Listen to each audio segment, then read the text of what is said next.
اللي كل حدا عم يسألني شو ممكن اشتري اورج لا اقدر اعزف اورج. انا بقول لك من عندي ما ضروري تروح تشتري اورج ب $1000 و2000. شوف هذا الاورج حقه $10 طبعا.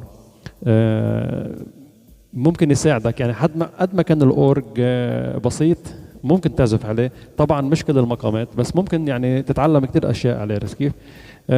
مقام البيات ما حيزبط معك، مقام الرست ما حيزبط معك، بيزبط مقام مثلا الحجاز، الكورد، العجم.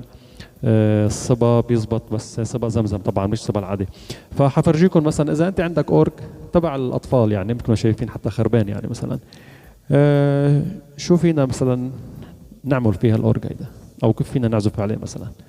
يلا شوفوا شو فينا نعمل. اوكي.